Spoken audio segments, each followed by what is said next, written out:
Chip Chip Grooners, welcome to today's daily vlog, and in this vlog I'll be doing a review of the Knighton 20. Yeah!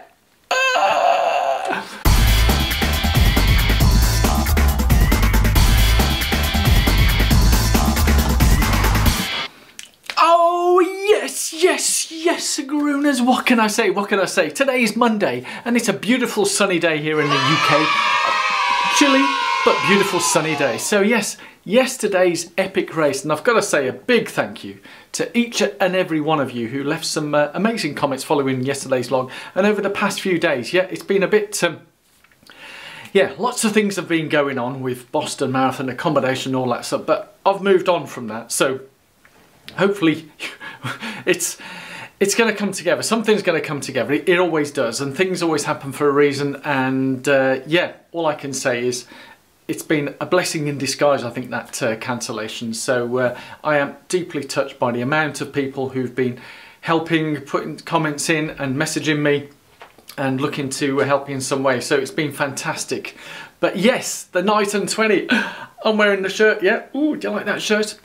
There's no medal, but as I often say, the most important thing for me is that, yeah, the bib number. It's even got my name on, yeah, Knighton 20, number 78.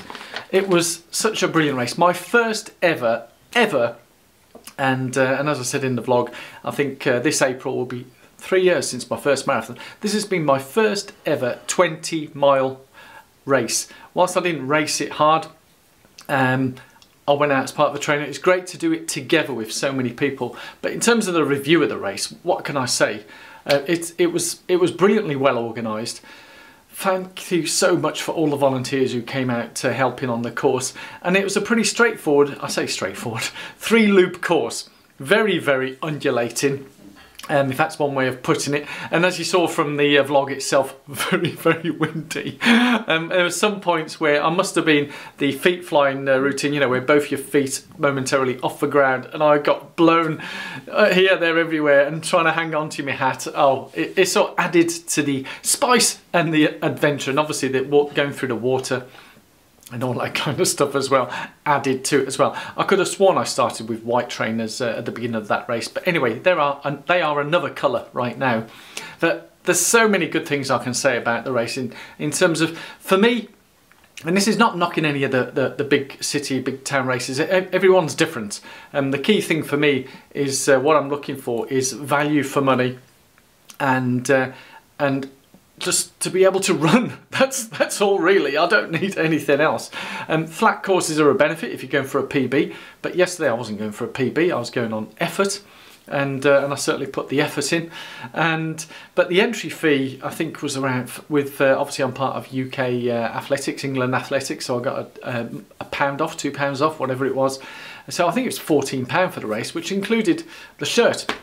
Now, whilst there's no medal, I'd say to me the medal isn't that important. I know that it was that race was part of the North Staffordshire Road Running Group Course League, I think it's called, because on the back of most of the runners, who were all local Staffordshire runners, they had what group league that they're in, so that people can see who they're racing against, and as I say, there was a hell of a lot of people really racing hard. It's great to see such a group of dedicated runners out there, and a complete mix of all different levels as well. So it wasn't just for elite fast guys and girls, you had people of all levels and abilities as well, because it is local to people and it's great for people to take part. And whether it be in the race itself to do the whole 20 miles or as part of the three-legged relay, I think that come out a bit wrong. 3-leg relay, not three-legged race, you know, the old three. I think you know what I mean, yeah? So 3 people running a leg each, yeah? So does that make it 6-legged? Anyway, enough about that. Yeah, the wind didn't help in terms of, it made it more challenging, but we can't, as I've said many, many times, we can't do anything about the weather. But the beauty of these local races, and the same will be coming up for this Sunday, I've got the Gloucester 20. The beauty of this is the car park wasn't that far from where the start is, and as you saw when I went to pick up the bib, it's in a local clubhouse, nice and warm, local community centre, really, really good, and everybody there is so welcoming.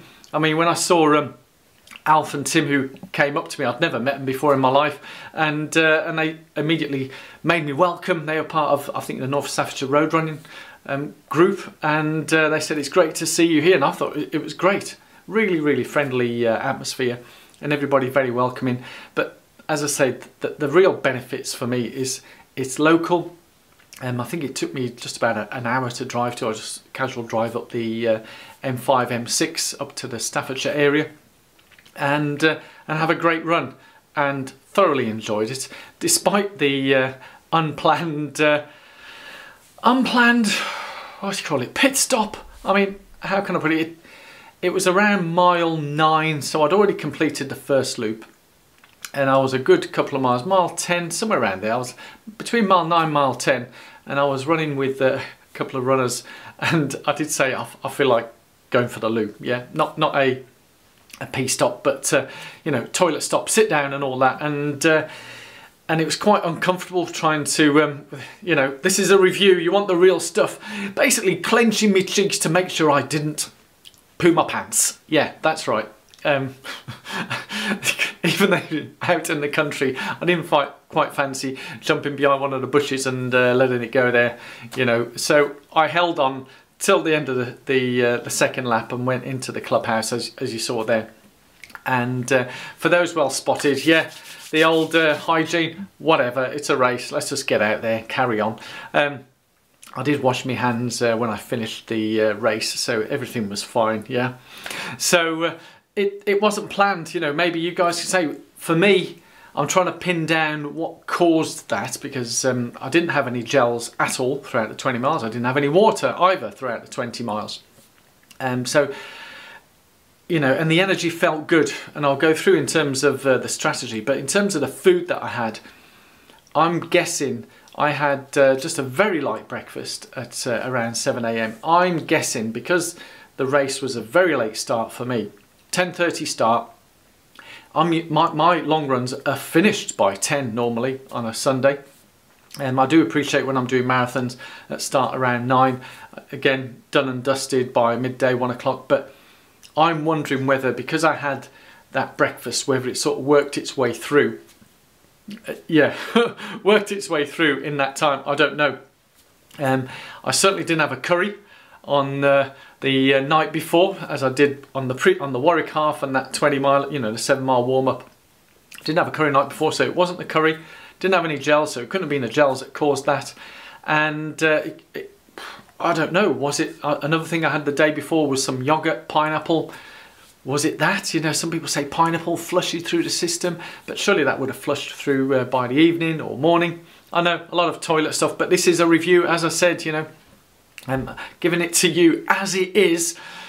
So I don't know what caused that. I'm going to be doing something a little different for the Gloucester 20, just to keep an eye on what's happening there. But these things happen. But for me, the massive positive that I had is when I did get up off the toilet, because I was there for a while,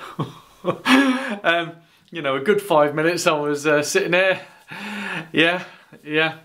okay, and when you've been running for that sort of distance, I think I'd done, I would have done 13 miles, just over 13 miles.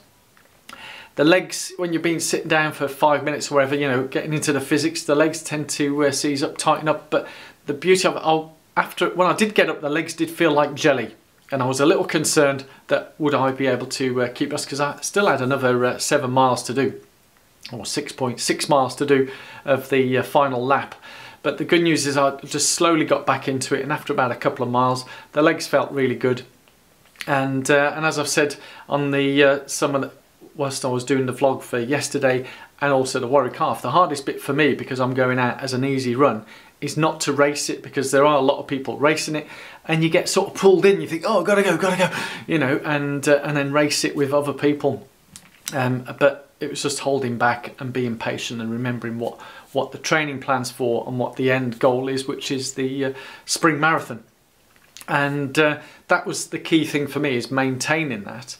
But obviously for me, once I saw there was like 2 miles to go, I just thought, I'm feeling so good, let's just go for it. So I did kick the last 2 miles and push that pace obviously above my easy pace and finished in a great time. I was really happy with that time, 2 hours 32 for an easy run with a kick in the last two.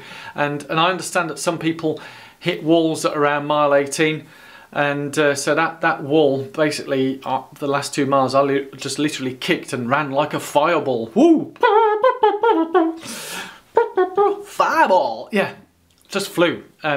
Despite the hills, yeah, that last hill coming up to that last mile, it was pretty good, shall we say. I could use other words, but I just pushed it, finished, felt really good at the finish. You know, you see me filming at the end, there's no pausing, that's me finishing, no pausing, no editing, fully flowed, and I was chatting quite easily to you, so you can tell that was a nice easy run. So no panting, no out of breath, no collapsing or anything like that. So felt really good and very happy with that. So building the confidence. And for today, Monday, I did get up and the legs did feel a little tight, a little stiff. So I had an early morning just stretch, yoga and all that type of stuff, get the blood flowing, and things feel really good, ready for my next training run tomorrow. So I know a lot of people talk about what do we call it, recovery runs, a day after a long run or whatever, or a day after a marathon, recovery runs. Personally, I don't get it.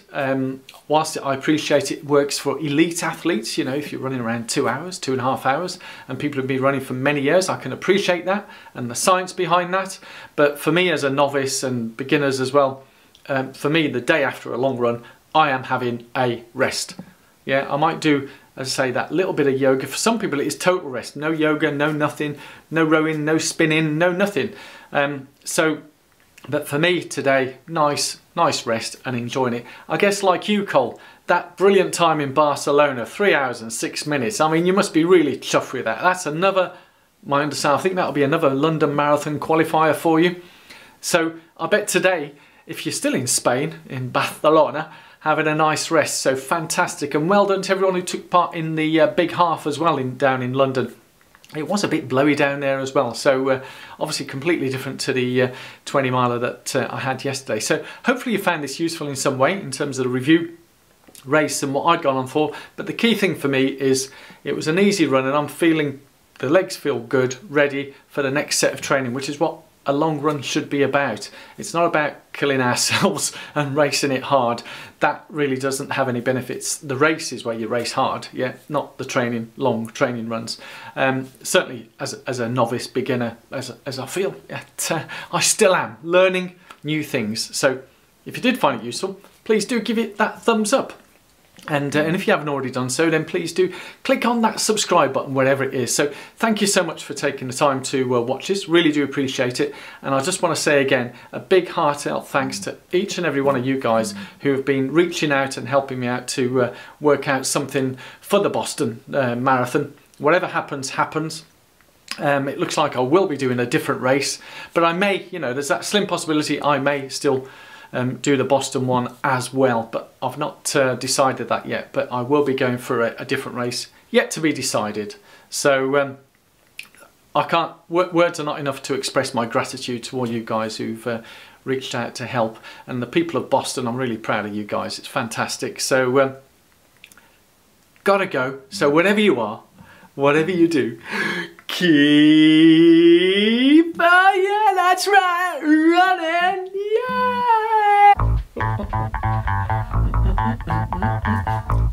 Nice shirt, isn't it, guys? There we go. Peace out.